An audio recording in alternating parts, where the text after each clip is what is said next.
There's sort of two models that people come and ask. Does revenue drive headcount, or does headcount drive revenue? And it sounds like you're squarely in the former camp, that you derive headcount from revenue. No. I actually drive revenue from headcount, but I make sure I have enough stocked away. Any revenue that's generated in Veeva is because of people. Well, for sure. Yeah, and you gotta hire those. If you want revenue 4 years from now, you gotta hire those people now.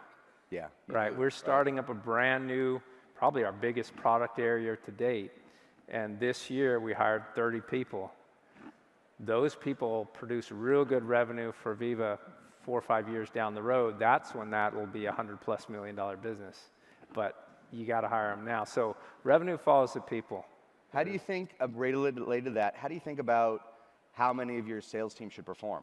Like, how do you think about that? Do you believe in that bell-shaped distribution? Do you hate the bell-shaped? Sales yeah. people?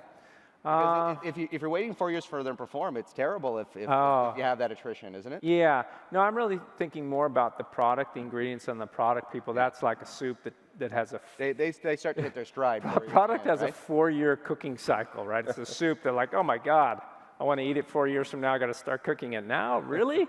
That's not good. But yeah, product takes a long time. With sales, we have a philosophy that we say we don't overcover.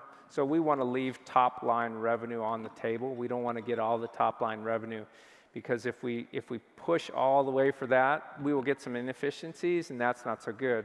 But also we will get bad customer feeling.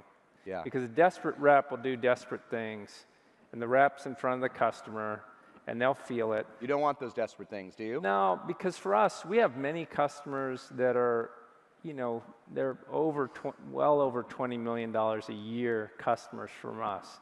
Do we want them ever having infinity relationships, right? Yeah, these are 20-year relationships. Do we want somebody in there saying, I got to close this thing on my quarter because of my commission, and I don't really care that you're paying us $20 million a year. So the way you do that is you sacrifice top-line revenue, and you don't put too many reps on there. So then the rep is not desperate.